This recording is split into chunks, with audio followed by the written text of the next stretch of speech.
Hello everyone, Dan Chan here.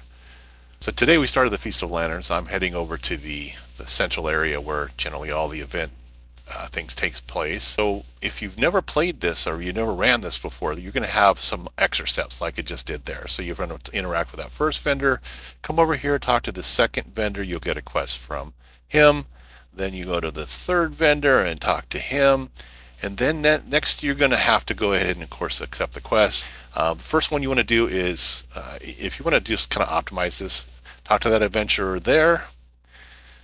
Then you're going to come up to this one that's in the Seven Sons Costume Market, talk to her, and then give her one of the red envelopes. This is the red envelopes quest. There's basically 4 different adventurers you're going to talk to here. There's one over here by the auction house. That's your fledgling auctioneer. And then you're going to go up to this little alley here and talk to the fledgling refiner. And then we're close to the Hall of Justice, so we're just going to head up to there. And we're going to go ahead and load the 4 mortars. So basically we've finished the first quest, and now we're knocking out the second one. So again, this is going to be a little different. So this is the first one. It's just on the left side of the, you could do either one, but you're going to have 2 on either side of the pool. All right, then we're going to head up and fill those mortars. And then we should have 1 more on just exactly the opposite side of this. And from there, then this is also the daily quest. But the reason I'm kind of mentioning this is a little different, because you're only going to have this particular order, where you're doing all 3 of those guys initially and then coming and doing the quest. You're only going to do that the very first time you've ever run it on that particular character. So now you're going to go ahead and watch the mortars, watch the fireworks explode. And so we're doing that. You can just hit escape and just exit out of this if you like. It's just a little cutscene there. And then we're going to go ahead and turn the quests in. So we'll go down here and go back to the original quest givers. As soon as you turn that first quest in, you're going to notice that there's also one that for the vendor where you can buy stuff from the event. This is something extra for the very first day because you're not going to get the other quests until you go talk to this vendor. So you're basically looking at their wares. Then you're going to come back to this character again. Then you're going to carry on a long conversation with him. If you don't finish the conversation, you're going to have to go back and finish it. And then once you're finally through that conversation, then you're going to end up having to do something else.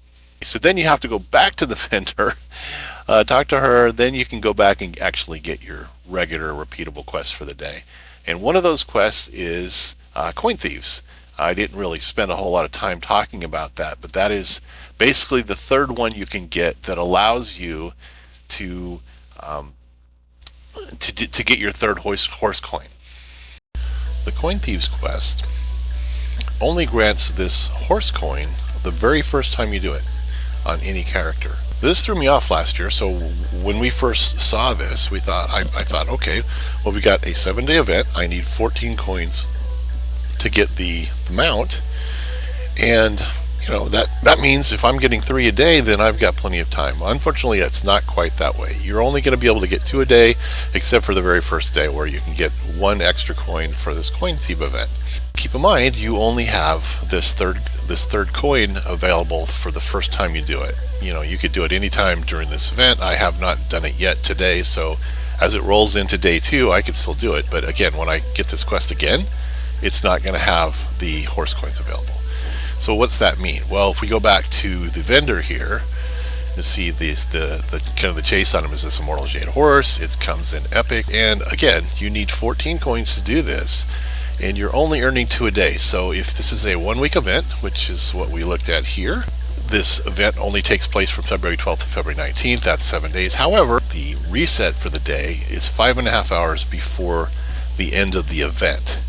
That means that if you want to squeeze out one more day's worth of action, then you could still get 7 days even if you start on the second day.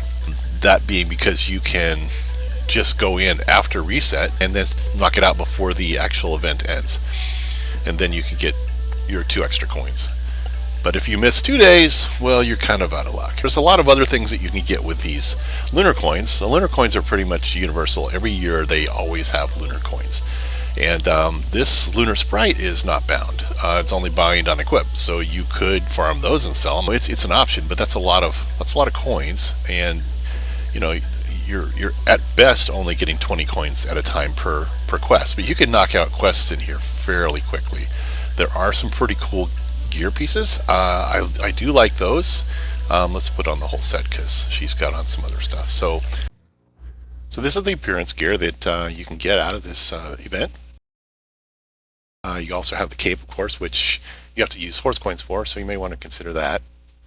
So here's the cape, pretty neat looking. But you're talking about using up your 14 coins. So again, if you want to farm these on multiple characters, you can certainly do that. The mount is pretty cool looking. It is just a mount skin, but you do have 2 universal slots, so it gives you a lot more variety. As you can see, there are a whole lot of different insignia bonuses you can get. Really, the only thing that's critical is that you have the regal and the barbed. That's, as you can see from here, the regal and the barbed is the required, and then the other 2 are totally up to you. And again, going back to the consumables, there's some really good ones here. Mooncake is something that's really popular for tanks. Your ramen is one of your best ones in the game right now for DPS. Also this kanbang and fried spring rolls for your healers. And really good consumables if you want to farm for those. Not really a high cost for these. And finally, let's just take a look at the Coin Thief quest. So we already know, I believe mine, yeah, is in Ebon Downs. All you really got to do is look at the map, and you'll see this little skull icon wherever he is on there. There's going to be 3 different locations, generally whatever map you're going to. If you just go to that location and wait, that's probably your best bet, because if other people are out here hunting for him, you know, chances are by the time you get to that thing, then it's already dead. So I'm just going to go to this particular one, and if he's not there, I'll go ahead and wait, and if he is, I will just go ahead and take care of him. Ah, cool. I'm going to be able to get some credit for it. That's great. Well, you're not super easy if you're not really geared out, but otherwise it's pretty quick. Turn that quest in. We got our horse coin, and then loose change is the repeatable version of that. So you come for fighting dogs. This very first time you do it, you can get this pet emote. That's pretty cool. Otherwise, just repeating it, you can do as often as you want, over and over and over again. I think you just have to pet like 4 different dogs, and all you do for those is you go look for these lanterns. You see those little orange pumpkin-like lanterns, and you just go and you'll find a frightened dog underneath it. These are, if other characters do them, there won't be a pet that you can do, but generally there's probably not a lot of people running around doing these at this time. It is very quick though. Most of these things are really quick, especially this one, because you're just right next to the quest giver, and they're all pretty close together. As you saw with the other thing, so there's that. Now I can get my emote, and if I want to go ahead and knock out the other quests like I did before, just run to this first one that's not too far from the, I guess, the event podium? Nah, I don't want to call it a podium per se, but there's that. Then you just run to exactly the same place every single time. Up here near the seals vendor, you get the fledgling dungeoneer, get our fledgling auctioneer, or buyer, I guess is what they call them. Go do our refiner, go up here and set the mortars. This side, do this side, do this mortar. It's not like the dog quest where if someone pets the dog right before you, now you got to go find a different dog. We go down here, we do the watch the fireworks thing, and I'm going to skip past the cutscene, and then we just go turn the quest in. So again, I'm going to get the dailies out of this because I've rolled it into the second day. So you'll see, so like the red envelope's complete. Now I get the horse coins for this, and if I want to do it again, the next time I just get the lunar coins. Then I can go over here. This is the Comfort the Dogs quest, and I will get the lunar quest for that. And this is the daily is the nightly fireworks event. The other one that I'm going to turn in is for the Comfort Frightened Dogs. Again, you can do that over and over again, and you can also do the daily over and over again. Okay, and also the Frightened Dogs. So just taking one last look at the vendor here. You've got some really good consumables here. It is I've already up to 65 coins. I've really barely scratched the surface. I've only done the minimums for 2 days in a row. I've already got 5 coins. I am on technically day 2, but luckily I was able to catch it right before the end of last night. If you were just starting, you'd probably be at 3 coins. But again, remember, if you come here before reset, just make sure after reset, just jump into the zone, do your daily quests, and then you'll have plenty of coins to be able to get your Jade Horse. It's still a pretty nice, unique item that you're probably only going to be able to see in the Zen Market next year. Speaking of the Zen Market, this is last year's Cobra, which 700 Zen, not too bad at 30% off. I think they're doing a 30% off. Is it for everything, or is it just... looks like everything's on sale for 30% off. Hey, cool, I didn't know that.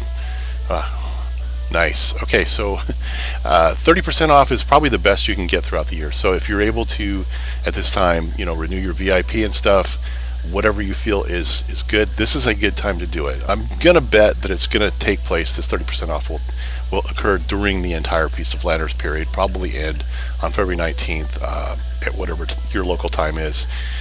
And that should do it. That's all I have for now. Hope this helps. I apologize for getting this late. Take care. Dan Chen out.